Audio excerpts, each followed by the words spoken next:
We now take a look at today's hot-button political issues with our guest, who simply goes by the name Lionel. He is a legal analyst, a former prosecutor, a talk radio host, and he's also the author of the book, Everyone's Crazy Except You and Me, and I'm Not So Sure About You. And I still love that title. Lionel, good to see you. Happy New Year. Same to you. How are you? Great. All right. Well, of course, the news has been dominated by this tragedy that happened at Charlie Hebdo. There we go. I got to get it out before we can talk about it. And then, of course, all the backlash as a result. After all of this, Charlie Hebdo has decided to put as their first cover since this tragedy another satire featuring the Prophet Muhammad. Let me just ask you this question. In your mind, are they asking for more trouble? Well, you got to be very careful of that. First of all, they've never been safer. If ever there is a chance to put out something that is scurrilous and awful and terrible, it is now, because they have more security and all eyes are on them. And this is going to do to the circulation of Charlie Hebdo what the you're just showing off. What the Sony hat did for the interview. But let me bring something up which is more important. I am not Charlie. Now, I don't care what you write, you or anybody else on the planet for the matter. If I don't like it, I don't read it. But those individuals who all of a sudden, with their pithy little memes and their hashtags and their Je suis Charlie, and how many people said, Jesus? What does Jesus have? No, Je suis. I got a lot of those too. Did you really? So all of a sudden, they're into the hashtags. And I ask them, have you read this? No. Do you know how scurrilous, hateful, racist, Islamophobic, misogynistic, anti-Semitic, you name the ist or ick, do you know what it is? Of course not. This is not a cartoon. I understand, but isn't that beside the point, though, Lionel? Yes, it's beside the point. But when you say, okay, fine, are you for this freedom? Yes, terrific. How about showing it in this country? Oh, no. Hey, all of you media out there, you who are standing behind this freedom, why don't you show the picture? Oh, no, I'm not going to do that. Why? Because you're afraid of the physical threat.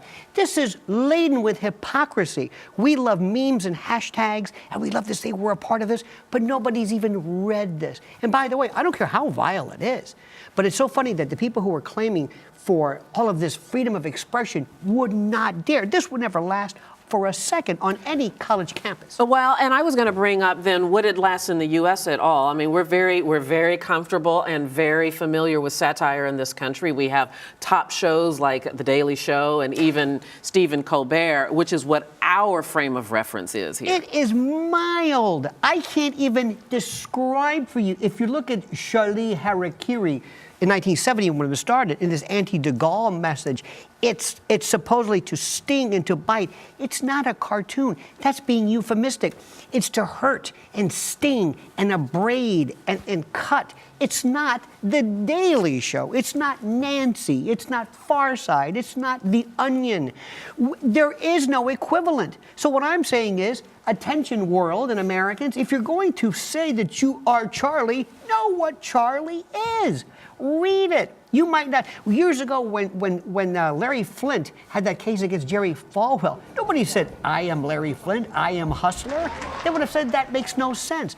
But yet, because of this meme fanaticism that we have, and to be a part of the next hashtag revolution, read what you're saying. Well, this meme that you talk about, it took off almost instantaneously, this Je suis Charlie, in Paris, in France specifically. Do you think there is a cultural difference? Because quite frankly, in Europe, the United States is seen as sort of these hypocritical Puritans.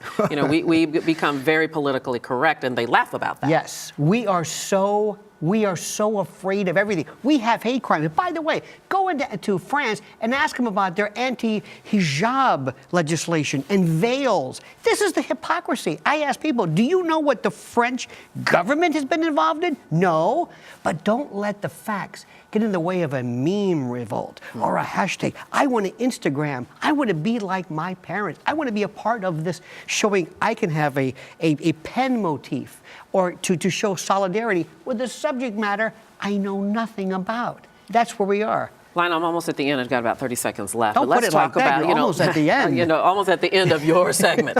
A lot of talking about free speech then talks about where the limits are. And when does that limit bump up against hate speech? Can legislation adequately address that? No. 10 seconds, go. I hope we don't, because hate speech is the most unconstitutional attempt by legislatures to try to even the playing field. What hate speech is to criminalize speech which is otherwise protected. You are criminalizing people for their motivation. Prosecute crime, not that which motivates crime. Yeah, this is a conversation so interesting. We'll have to have it again another time. Lionel, thank you so much. Good to see you. Happy New Year. All right, hope to see you again soon. Thank you. All right. And you're watching Arise America.